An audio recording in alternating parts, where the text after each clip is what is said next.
चिराग पासवान ने अपनी अनपढ़ बड़ी मां का इस्तेमाल कर लिया, कागज पर उनका अंगूठा लगवा दिया और वो कागज पर अंगूठा लगवा करके पुलिस वालों के सामने पेश कर दिया। क्या यह सत्य है? यह सवाल इसलिए क्योंकि पशुपति पारस कहते हैं कि जो मेरी बड़ी भाभी हैं वो भाभी पढ़ी लिखी नहीं है। जो एफआईआर कराया गया है उस पर जो अंगूठा लगा है वो अंगूठा जांच का विषय है कि वाकई में उनको क्या कह करके अंगूठा लगवाया गया है और क्या वो अंगूठा उनका है भी या नहीं है। और ये आरोप सीधे तौर पर चिराग पासवान पर है कि चिराग पासवान के कहने पर कागज पर अंगूठा लगवा करके पुलिस के सामने पेश कर दिया गया, जबकि राजकुमारी देवी असल में ऐसा नहीं चाहती थी। तो ये सवाल उठता है कि क्या वाकई में चिराग जानबूझ करके अपनी बड़ी मां का अंगूठा लगवा लेते हैं। अब यहां पर एक और सवाल जो सबके मन में है कि क्या ये केवल 140 बीघा जमीन दिल्ली पटना में प्रॉपर्टी इसी चीज की लड़ाई है या कुछ और है।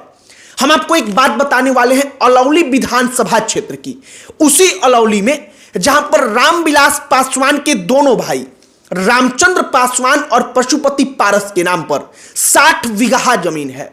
उसी अलौली में जो विधानसभा सीट है उसी से चुनाव लड़ना चाहते हैं पशुपति पारस और चिराग पासवान। चूंकि दशकों तक वहां पर रामविलास पासवान और पासवान परिवार का कब्जा रहा है तो वो उसको हर हाल में फिर वापस अपनी परिवार के पास, अपने पार्टी के पास वापस लाना चाहते हैं। और असल तौर पर पूरी की पूरी लड़ाई वही है। हम आपको पूरी कहानी बताएंगे अलौली विधानसभा क्षेत्र की भी, और जो अंगूठा वाला पशुपति पारस ने बात बोला है उसके बारे में भी। आगे बातचीत करने से पहले हमारा नमस्कार स्वीकार करिए। हमारा नाम मोहित कुमार सिंह है। राजनीति में जो लड़ाइयां होती हैं वो पर्दे के बाहर जैसा दिखता है, असल तौर पर पर्दे के अंदर हर बार वैसा होती नहीं है। अब मामला आप सबसे पहले अलौली विधानसभा का समझिए। अलौली वो विधानसभा सीट है जहां से रामविलास पासवान के परिवार ने राजनीति में अपना दखल अंदाजी मजबूत किया। वो ऐसी सीट है जहां पर केवल एक ही पासवान परिवार का कई दशक तक राज चला है। वहां पर वही पासवान परिवार राजा रहा है और राजा के तरीके से वहां पर वो विधायक बनते रहे हैं। पशुपति पारस का भी वो पुराना सीट रहा है और जो रामविलास पासवान है, रामविलास पासवान का भी वो सीट रहा है। अब कहा जा रहा है कि चिराग पासवान के मन में बड़ी तैयारी चल रही है। बड़ी तैयारी ये चल रही है कि अलौली चूंकि उनकी पिता की विरासत है तो अपनी पिता की सीट को वो वापस अपने पास लाना चाहते हैं।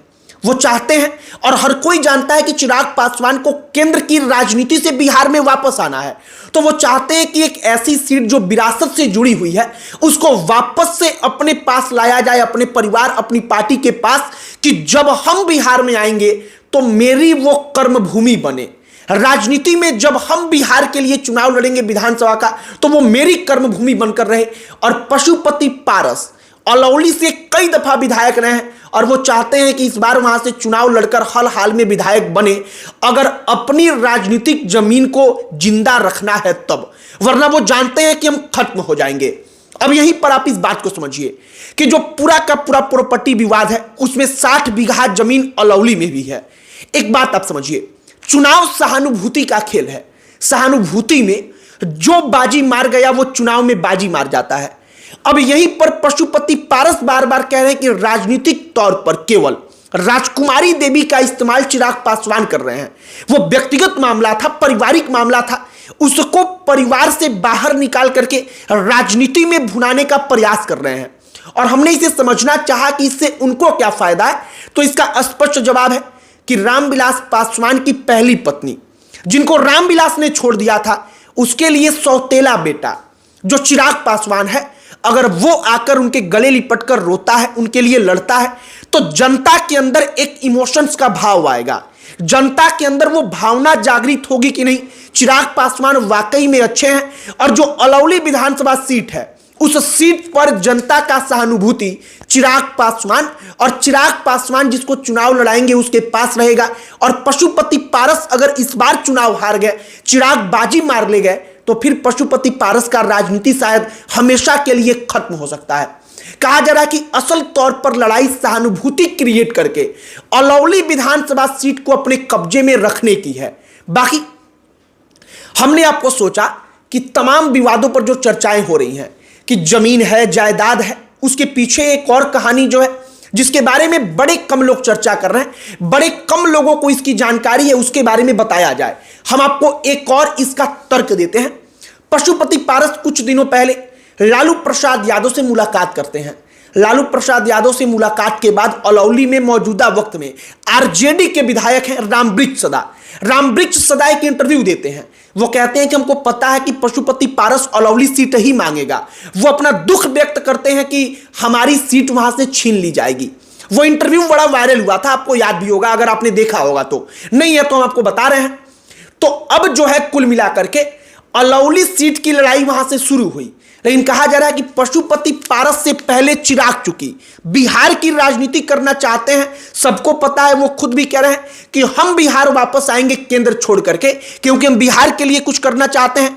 तो उनको जैसे हाजीपुर है उस टाइप का एक ऐसी सीट चाहिए जो उनकी विरासत का केंद्र बन जाए। और वो चाहते हैं कि रामविलास पासवान की विरासत की जो पहचान रही है अलौली विधानसभा सीट, पासवान परिवार की पहचान रही है, वो वाकई में अब फिर से मेरे कब्जे में आ जाए। और इसी बात को लेकर पूरी की पूरी लड़ाई है। एक कहावत है, डूबते को तिनका का सहारा। जो अलौली विधानसभा सीट है वो वही तिनका है पशुपति पारस के लिए। उनको लगता है कि राजनीतिक करियर मेरा डूब रहा है, लेकिन अगर इस बार चिराग पासवान ने हस्तक्षेप नहीं किया, हम एक बार भी विधायक बन गए फिर से, तो हम उसको पुनर्जीवित कर सकते हैं, हम जिंदा हो सकते हैं, राजनीति के लिहाज से मजबूत हो सकते हैं। और चिराग पासवान चाहते हैं कि ना, चाहे कुछ भी हो, पशुपति पारस को फिर विधायक नहीं बनने देना है, क्योंकि अगर वो विधायक बने तो निश्चित तौर पर खतरा चिराग पासवान के ऊपर रहेगा। क्योंकि एक मयान में दो तलवारें नहीं रह सकती हैं। जो पासवान हैं, दुसाध हैं, उनके दो नेता नहीं रह सकते हैं बिहार में जो दोनों बड़े कद के हों। नेता एक ही होगा जिसके इशारे पर वो कम्युनिटी चलेगी, वो पूरी की पूरी जाति का वोटर चलेगा। और इसी बात की लड़ाई है कि चिराग पासवान अब चाहते हैं कि ना, पशुपति पारस चूंकि हमसे उनका बन नहीं रहा है, वो हमसे अलग है, तो राजनीतिक तौर पर उनका सफाया हो जाए। और अब आप समझ पा रहे होंगे कि 140 बीघा जमीन राजकुमारी देवी, जो चिराग पासवान की सौतेली माँ है, बड़ी माँ वो कहते हैं, वो जो उनकी माँ है, उनको लेकर के पूरा का पूरा जो माहौल क्रिएट हो रहा है वो आखिरकार क्यों हो रहा है। हमने अपने तरफ से वो कहानी जो हमने समझा, हमने पढ़ा, हमने बताने का प्रयास किया है। बाकी आपके पास जो जानकारी है, जो आप तथ्य देना चाहते हैं, हो सकता है कि आप भी सही हो, तो आप उसे कमेंट बॉक्स में लिखकर बता सकते हैं। आप अपनी राय, अपनी प्रतिक्रिया कमेंट बॉक्स में लिखकर बताइएगा, हमें आपकी प्रतिक्रिया का इंतजार रहेगा। एक और बात, अगर आप चाहते हो कि कोई अन्य टॉपिक जिस पर हम चर्चा करें, वीडियो बनाएं, हम उसके बारे में बोले, उसके ऊपर हम कोई टिप्पणी करें, तो आप उसे कमेंट बॉक्स में लिखकर बता सकते हैं। हमारा पूरा प्रयास होगा कि हम उस पर भी वीडियो बनाएं। बाकी इस वीडियो को यहीं पर समाप्त करते हैं। अंत में हमारा परिचय, हमारा नाम मोहित कुमार सिंह है। बहुत बहुत धन्यवाद।